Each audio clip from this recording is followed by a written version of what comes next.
আওয়ামী লীগের কোন অফিস যদি পরবর্তী সময়ে ওপেন করা হয়, আমরা বাংলাদেশের জনগণ গিয়ে সেই অফিসগুলো ভেঙে দিয়ে আসবো। শহীদ ওসমান হাদি একটা কথা বলে গিয়েছেন, তা সত্যি যেই জমিনের নিশ্চয় নিয়তি লড়াই সেখানে সর্বোত্তম রাজা ভাই ক্ষমতায় আসছেন। আল্লাহ রাস্তে শহীদ ওসমান হাদির হত্যার বিচারটা করেন।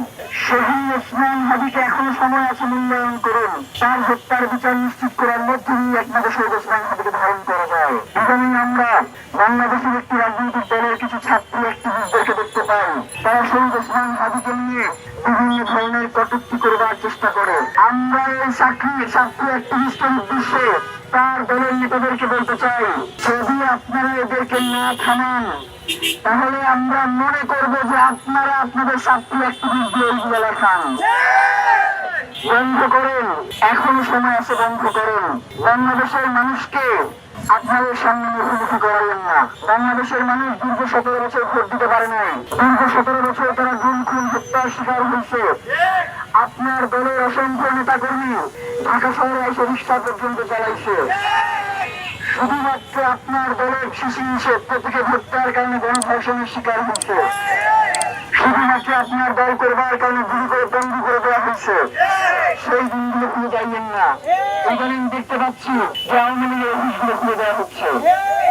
আপনাদের এমপিরা গিয়ে সেই অফিসগুলো উদ্বোধন করছে। এরপরে যদি আপনি বলেন যে আওয়ামী পুনর্বাসনে আপনার কোনো হাত নাই, সেটা আমরা বিশ্বাস করি না। একটা কথা আমরা স্পষ্ট করে বলি, আওয়ামী লীগের কোন অফিস যদি পরবর্তী সময়ে ওপেন করা হয়, আমরা বাংলাদেশের জনগণ গিয়ে সেই অফিসগুলো ভেঙে দিয়ে আসবো। 6 তারিখে আমাদের নামে মামলা করছেন, 6 তারিখে হামলা করছেন। পুলিশ এসে বলছে আয় হাদির লাশ নিয়ে যা।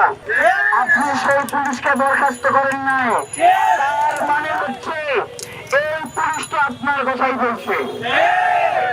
সেই পুলিশ বাস থেকে যাত্রী রাজাকার নামা বলে নামাইছে, সেই পুলিশকে কি আপনি বরখাস্ত করছেন?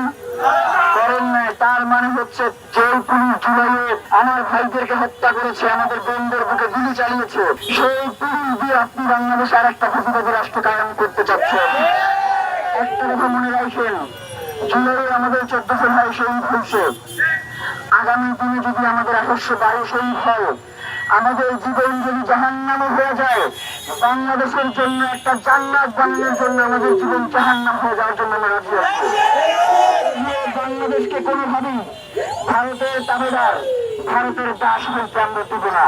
আমরা কোন মার্কিন প্রোপাগান্ডা বাংলাদেশে চলতে দিব না। বাংলাদেশের স্বাধীনতা সার্বভৌমত্ব একমাত্র বাংলাদেশে তার মাথা উঁচু করে দাঁড়াবে। আমরা কোন রাষ্ট্রের সহযোগিতা নিয়ে বিভিন্ন রাষ্ট্রের পক্ষ থেকে সহযোগিতা নিয়ে সেটা ভিন্ন জিনিস, কিন্তু আধিপত্যবাদ আর এক জিনিস। সুতরাং কোন রাষ্ট্র যদি আমাদের প্রতি আধিপত্যবাদ কায়েম করতে চায়, সে ভারত হোক, সে আমেরিকা হোক, আমরা কাউকে পরোয়া করি না। এক চুল পরিমাণ জায়গায় আমরা কোন আধিপত্যবাদীদের হাতে ছেড়ে দিব না।